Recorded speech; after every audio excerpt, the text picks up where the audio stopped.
নমস্কার, আমি ডক্টর শম্পা দাস। আজ কথা বলবো মুখের বিভিন্ন ঘা নিয়ে।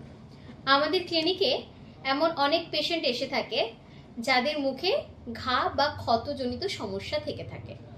তো এই ঘাগুলির অনেকগুলি প্রকারভেদ হয়ে থাকে। তো সেই প্রকারভেদের মধ্যে সব থেকে কমন, যেটা সব থেকে বেশি দেখা যায়, তা হলো অ্যাপথাস আলসার। তো অ্যাপথাস আলসার নিয়ে আমার ভিডিও আছে, এবং তারপর যেটি খুব কমন সেটা হলো ট্রমাটিক আলসার। এবার এই ট্রমাটিক আলসার কি? ট্রমাটিক আলসার আমি একটা পেশেন্টকে দিয়ে আপনাকে জিনিসটা বুঝিয়ে দেব, এর সাথে এটা যুক্ত করব। মুখের ঘা বা আলসার নিয়ে আমাদের একটি ভিডিও ছিল, সেটার ডেসক্রিপশন আমি কমেন্ট বক্সে দেব। তো আজকে যেটা নিয়ে আলোচনা করছিলাম সেটা হচ্ছে ট্রমাটিক আলসার। ট্রমা মানে হচ্ছে ধাক্কা এবং আলসার মানে হচ্ছে ঘা। কোনো রকম আঘাতজনিত বা ধাক্কার কারণে যদি হচ্ছে আপনার মুখের মধ্যে ঘা হয়, সেটিকে বলা হয় ট্রমাটিক আলসার। তো আজকে একটা কেস আপনাকে ডাইরেক্ট দেখাবো বাচ্চাটির। আচ্ছা, ক্যামেরাটা একটু সামনে আনতে বলবো। এই দেখুন, ঠোঁটের মধ্যে ঘা হচ্ছে এবং কেটে গেছে, দেখতে পাচ্ছেন। এর হ্যাবিট হচ্ছে ঠোঁট কামড়ানো, মানে আপনি ওর দাঁত দিয়ে ও আঘাত করছে ওর ঠোঁটে। এই আঘাতজনিত কারণে কিন্তু ওর ঘা হচ্ছে। কি ঠোঁটে কামড়াস? হ্যাঁ, সবসময় কামড়াস? হ্যাঁ, ঘাটা কতদিন হয়েছে? কতদিন তাও বল, বল। কতদিন তাও? 1 মাস? 1 মাসের ওপর এরকম ঘা রয়েছে, তাই তো? আচ্ছা, এই ঘাগুলোকে অনেকে মনে করেন অ্যাপথাস আলসার। অ্যাপথাস আলসার কি হয় না, 7 দিনের মধ্যে অটোমেটিক ঠিক হয়ে যায়, যেটা কিছু কিছু ক্ষেত্রে ভিটামিনের অভাবে হয়ে থাকে, বা স্ট্রেস আলসার বলে থাকি আমরা যেটাকে। কিন্তু এই অ্যাপথাস আলসারের সাথে ট্রমাটিক আলসার মানুষ গুলিয়ে ফেলেন। এইটা কিন্তু ট্রমাটিক আলসার। ওই কামড়ানো যতক্ষণ না বন্ধ করছে ততক্ষণ কিন্তু এই ঘা ঠিক হবে না। তো ফার্স্ট কাজ হচ্ছে আগে আপনাকে কামড়ানোটা বন্ধ করতে হবে। ও ইচ্ছাকৃত কামড়াচ্ছে, তো ইচ্ছাকৃত যদি কামড়ায় তাহলে এটা ও নিজেই বন্ধ করতে পারবে, আমরা কিছু করতে পারবো না।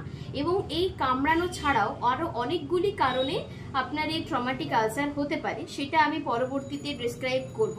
তো আপাতত আমি যেটা দেখালাম সেটা হচ্ছে ট্রমাটিক আলসারেরও একটা কারণ, যেটা হচ্ছে ঠোঁট কামড়ানো। এটা যদি ও বন্ধ করে দেয় তাহলে কিন্তু আস্তে আস্তে, এবং কিছু আমি মলম দেব, এবং সেই জেলটা ওখানে লাগানোর ফলে ওটা আস্তে আস্তে শুকিয়ে যাবে। কিন্তু ফার্স্ট কাজ হচ্ছে ওই কামড়ানোটাকে আগে বন্ধ করা। যে বাচ্চাটির আমি মুখে দেখালাম যে ও কামড় দিচ্ছে, এবং কামড় দেওয়ার ফলে ওর ওই যে ঠোঁটটাতে ঘা হচ্ছে। এবং ট্রমাটিক আলসার কিন্তু অনেক লং লাস্টিং হয়ে যায়, আর অ্যাপথাস আলসার কিন্তু খুব তাড়াতাড়ি সেরে যায়।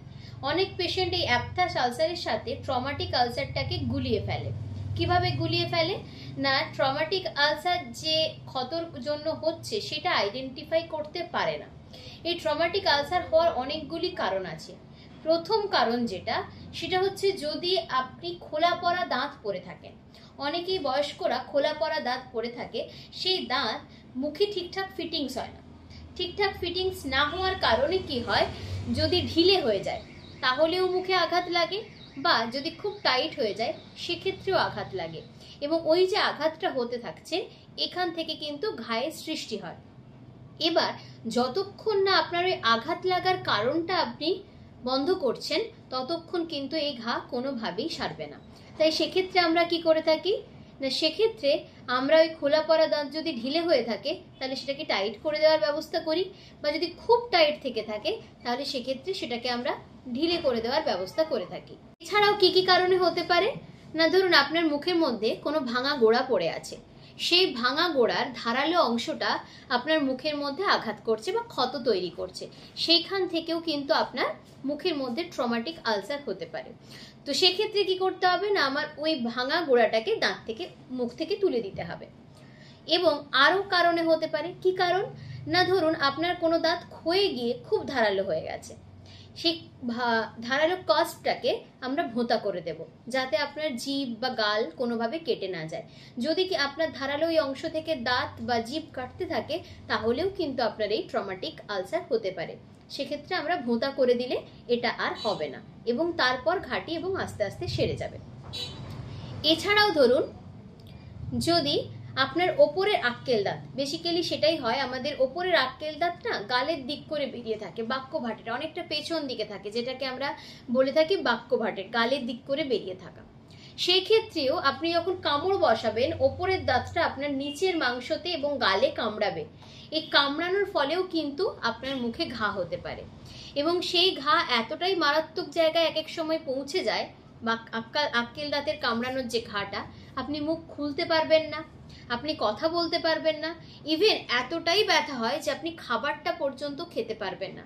সেক্ষেত্রেও কিন্তু আপনাকে ওই দাঁতটিকে তুলে ফেলে ঘাটিকে সারাতে হবে, না হলে কিন্তু এই অ্যাপথাস আলসারগুলো মারাত্মক ব্যথা এবং আপনাকে কষ্ট দেবে। তো এইরকম অনেকগুলি কারণে আপনাদের ট্রমাটিক আলসার হতে পারে। তাই আপনারা যদি বুঝতে পারেন আপনাদের মুখের মধ্যে এই ধরনের ঘা হয়েছে এবং সেটা সারছে না, তাহলে অতি সত্বর আপনি আপনার ডেন্টিস্টের সাথে যোগাযোগ করুন, কি কারণে ঘাটা হচ্ছে সেটা আইডেন্টিফাই করুন এবং সেটা ট্রিটমেন্ট করান। সবাই ভালো থাকুন, সুস্থ থাকুন, নমস্কার।